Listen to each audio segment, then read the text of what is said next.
Alright, so to taxi, first you're going to need to turn off the parking brake. The way you can tell the parking brake's on is that the handle will be pulled out like this. So you can turn it off by just pressing on your foot pedals like this and then release the foot pedals and it's off.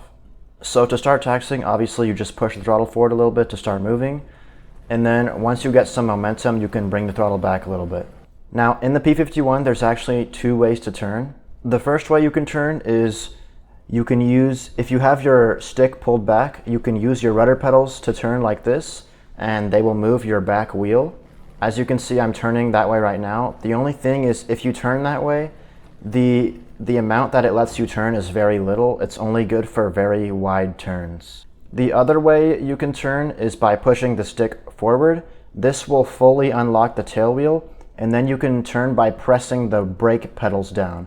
So I can press down the right brake pedal to turn right, and that lets you do much sharper turns. Okay, for takeoff. First, make sure your flaps are set.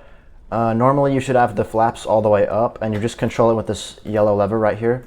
Normally you should have them all the way up, but if your plane is really heavy, maybe you got a lot of bombs or something, then you could bring it down maybe to like 10 degrees or something. My plane is really light, so I'm just gonna have the flaps all the way up. Okay, so first I'm going to really quickly explain the takeoff and then I'm going to actually take off. So first thing you're going to do is move the throttle lever forward, and when you do that you're going to see this gauge here that says manifold pressure. It's going to rise up. For takeoff, this red line is the max you're allowed to go, but you don't necessarily have to go all that way. I usually only go to like 50 or 55. So then what you're going to do is you're going to use your rudder pedals to keep you down the center line, and once you get to about 100 miles an hour, the plane should almost kind of lift off by itself, and if it doesn't, maybe you can pull back a little bit on the stick. If you've never flown World War II in DCS before, it might be a little bit hard at first, but eventually you'll just kind of get the feel of it. You'll just kind of know how to do it with muscle memory. Alright, so let me demonstrate it now. So I'm going to move the throttle forward.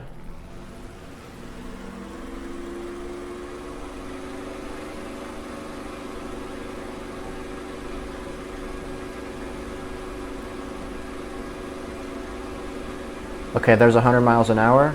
I'm just gonna kind of pull up a little bit, and you can see I already lifted off like that. It's almost like it just naturally took off. So when you take off, you want to bring your throttle back. You want to bring your throttle back so the manifold gauge goes back to the green. Then you want to bring back your propeller lever, which is this black one right here.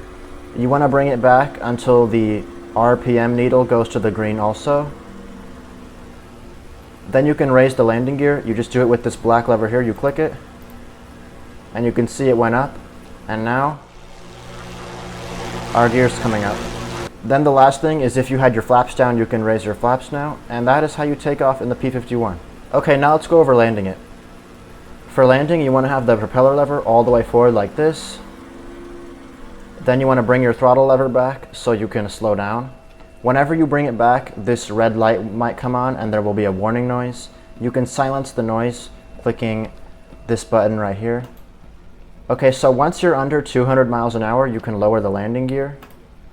Then you can also lower the flaps. I'm just going to go ahead and lower my flaps all the way. And the biggest tip for landing this, and really with all the World War II planes, is to not be too fast. You want to kind of like almost stall onto the runway. And the reason why is because when you land these too fast, they tend to bounce a lot, and that's not good because you could crash. So you can see right now I'm at about 100 miles an hour, which is pretty good. You might have to practice a couple times till you just get the feel of how to do it. But as you can see, I'm slowing down a little bit too much here, so I'm going to increase my throttle a little bit. And you just want to gently touch down onto the runway.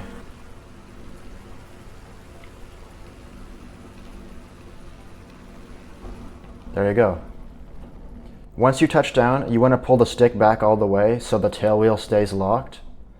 And then you can gently press on your brake pedals to slow down, but don't press them down all the way because the plane can flip forward and the propeller can get driven into the mud. And that is how you land. Just one more quick tip. Whenever you are flying low to the ground and you're adjusting your throttle, make sure your throttle adjustments are smooth. You don't want to do like super drastic adjustments like this, because if you can, the sudden change in engine power can cause a lot of torque on the plane and make it roll, and when it rolls, the ring could hit the ground and cause you to crash. So just be gentle with the throttle. Don't do super drastic movements. Thanks for checking out this video, and I'll see you later.